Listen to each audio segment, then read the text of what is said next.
এইভাবে কলার মোচা ভাজি থাকলে এক থালা ভাত খেতে আর কিছুই লাগবে না। অসম্ভবভাবে মজাদার এই কলার মোচা ভাজি। আর আমার মা সবসময় যেভাবে রান্না করে আমাকে খাইয়েছেন, ঠিক খুবই কম মশলায় আমিও একইভাবে রান্না করেছি। যদিও মায়ের মতো হয়নি, তারপরও আলহামদুলিল্লাহ খেতে কিন্তু খারাপ লাগেনি, খুবই ভালো লেগেছে। তো আসলে পরে ভেবেছি যে একটা মোচড়া কেন আনলো, আরও বাড়িয়ে কেন আনলো না। আসলে এগুলো কাটার পর খুবই কম হয়ে যায়। তো যাই হোক, দেখতেই পাচ্ছেন এখানে একটা মোচাতে খুবই সামান্য পরিমাণ হয়েছে। তো যাই হোক, মানুষ যেহেতু কম হয়ে যাবে, তো অবশ্যই কাটার সময় এর ভিতরে কিন্তু লম্বা একটা কাঠের মতো থাকে, সেগুলো ফেলে দিতে হয়। এরপরে আমি খুব ভালোভাবে পরিষ্কার করে এখানে কিন্তু মোচাগুলো সিদ্ধ করতে দিব। আর এই সময়ে সামান্য পরিমাণ লবণ এবং হলুদ দিয়ে মোচাগুলো প্রায় 50% মতো একটু সিদ্ধ করে নিব। অতটা বেশিও সিদ্ধ করব না, আর একেবারে কমও রাখবো না। তো যাই হোক, এখানে কিন্তু আমি লবণ হলুদ দিয়ে কলার মোচাগুলো ভালোভাবে সিদ্ধ করে নিব। এতে করে দেখা যায় যে বাড়তি কষগুলো থাকে সেগুলো কিন্তু বের হয়ে যাবে, আর খেতে কিন্তু মানে যে কষকষ ভাব সেরকম কিন্তু লাগবে না। তো অবশ্যই মোচা রান্না করার আগে এভাবে লবণ হলুদ দিয়ে কিন্তু সিদ্ধ করে এর পানিগুলো ফেলে দিতে হবে। মোচা সিদ্ধ করার পর পানি ফেলে দিলেই হবে, এগুলো আর পানি দিয়ে ধোয়ার কোনো দরকার নেই। তো যাই হোক, এগুলো আমি সিদ্ধ করে নিয়েছি। আর মোচা যেহেতু ভাজি করব, এই জন্য আমি পরিমাণ মতো সরিষার তেল দিয়েছি। আর সরিষার তেলেই রান্না করার চেষ্টা করেছি, যেহেতু আমার বাসায় মানুষ 4 জন, ঠিক আছে, কিন্তু বাচ্চারা তারা তো এগুলো খেতে চাইবে না। তো আমি আর আমার হাজব্যান্ড, তো যার কারণে যতটুকু মোচা হয়েছে এতে কিন্তু আমাদের হয়ে গিয়েছে। শুরুতেই বলেছি তেমন কোনো মশলাই মোচাতে আমি ব্যবহার করব না। তারপরও এখানে খুব সুন্দর একটা ফ্লেভারের জন্য একটু তেজপাতা দিয়েছি, এবং সেই সাথে দিয়েছি কিছু চিংড়ি মাছ এবং কাঁচামরিচ। এভাবে চিংড়ি মাছ আর কাঁচামরিচ একসাথে যদি তেলে ভেজে নেওয়া হয় তাহলে কিন্তু খুবই সুন্দর একটা ফ্লেভার আসে।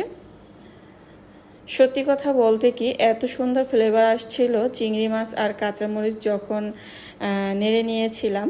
তো যাই হোক, এখানে কিন্তু অনেকেই হয়তো রসুন আদা জিরা এগুলো ব্যবহার করে থাকেন, কিন্তু আমি এসব কিছুই ব্যবহার করিনি। খুবই সামান্য মশলাই কিন্তু কলার মোচাটা ভাজি করেছি।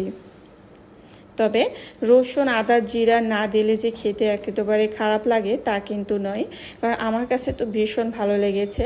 আপনারা চাইলে দিতেই পারেন, কারণ ওই আদা রসুন ব্যবহার করলে আমার কাছে মনে হয় একটু অন্য রকমের ফ্লেভার আসবে। তো নিজস্ব একটা মশলার যেহেতু ঘ্রাণ রয়েছে, তো সেই ঘ্রাণটা রাখার জন্যই কিন্তু আমি সেগুলো ব্যবহারও করিনি। আর মূলত ওভাবে খেয়ে আমি অভ্যস্ত না। কলার মোচা আমি এভাবেই ভাজি করে খাই।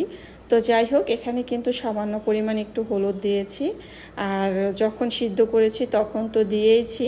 আর এখানে কোনো গুঁড়ামরিচও ব্যবহার করব না, কাঁচামরিচ দিয়েই ভাজিটা করে নিব। আপনারা চাইলে গুঁড়ামরিচও ব্যবহার করতে পারেন। এরপরে কিন্তু এখানে আমি দিয়ে দিব পেঁয়াজ কুচি করে রাখা। তো পেঁয়াজ দিয়ে কিন্তু আমি খুব ভালোভাবে কিছু সময় পেঁয়াজটা যখন হালকা বর্ণের হয়ে আসবে, ঠিক তখন কিন্তু আমি এই মশলাগুলো দিয়ে দিব। যদিও পেঁয়াজগুলো আরও আগে দেওয়া উচিত ছিল, একটা সময় দেখা গিয়েছে কি অনেকটা ব্যস্ততার কারণে এক পর্যায়ে ভুলেই গিয়েছিলাম যে পেঁয়াজ দিতে হবে। তো যাই হোক, বুঝতেই পারছেন ব্যস্ততার বা কারণে যা হয় আর কি। তো যাই হোক, এ পর্যায়ে দিয়ে দিয়েছি, যেহেতু এখনও আমি মোচাগুলো দেইনি। তো এভাবে আরও একটু কিছু সময়ের জন্য ভেজে নিচ্ছি। এই তো দেখতেই পাচ্ছেন পেঁয়াজ কাঁচামরিচ এবং সেই সাথে চিংড়ি মাছগুলো খুব ভালোভাবে কষানো হয়েছে। অবশ্যই চিংড়ি মাছ কষানোর সময় এখানে আমি একটু পানি ব্যবহার করেছি, কারণ মোচা রান্নায় আমি কোনো পানি ব্যবহার করব না। এই তো সিদ্ধ করে রাখা মোচাগুলো দিয়ে দিচ্ছি। আর আমি যেভাবে কেটেছি আপনারা চাইলে আরও ছোট করেও কেটে নিতে পারেন। সিদ্ধ করার পর যতটুকু মোচা হয়েছে, তো এই তো দেখতে পাচ্ছেন। এখানে কিন্তু আমি কোনো রকম পানি দিব না, এক্সট্রা একটু সামান্য পানি দিয়ে আমি চিংড়ি মাছটা আগেই সিদ্ধ করে নিয়েছি। আর কলার মোচা তো লবণ হলুদ মাখিয়ে সিদ্ধ করে নিয়েছি। এই জন্য এখন যেহেতু শুধু ভাজি করব, এ কারণে এখানে আর আমি কোনো পানি দিচ্ছি না। আপনারা চাইলে পানি ব্যবহার করতে পারেন, সেক্ষেত্রে সামান্য পরিমাণ গরম পানি যদি দেন সেক্ষেত্রে স্বাদ ভালো থাকবে, আর ঠান্ডা পানি দিলে কিন্তু তত একটা ভালো লাগবে না। এই তো আমার কিন্তু কলার মোচা প্রায় ভাজি হয়ে গিয়েছে, দেখতেই পাচ্ছেন কালারটা কিন্তু খুবই সুন্দর মাশাআল্লাহ।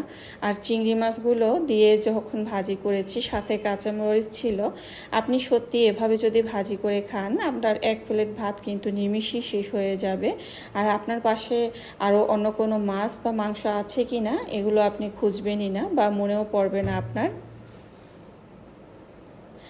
অবশ্যই চেষ্টা করবেন এভাবে চিংড়ি মাছ দিয়ে কলার মোচা ভাজি করে খেতে। খুবই অল্প মশলায় রান্নাটা করেছি, আপনারা এভাবে খেয়ে দেখবেন একবার। আসলে এখানে মোচা ভাজি যতটুকু হয়েছে, তো বলেছে শুরুতেই দুজন মানুষ যেহেতু খাওয়ার, তো খুব তৃপ্তি সহকারে খেয়েছি আলহামদুলিল্লাহ। খেয়েও খুব ভালো লেগেছে, আবারও ইচ্ছা আছে এরকম করে খাওয়ার। ছোটবেলায় খেতাম মায়ের হাতে, তারপরে বেশ কয়েক বছর হয়ে গেছে আর খাওয়া হয় না, তো অনেক দিন পর খেয়েছি, ভীষণ ভালো লেগেছে। তো অবশ্যই আপনারা এভাবে ট্রাই করে দেখবেন আর আমাকে কিন্তু কমেন্টে জানাবেন। এতক্ষণ সাথে থাকার জন্য অসংখ্য ধন্যবাদ।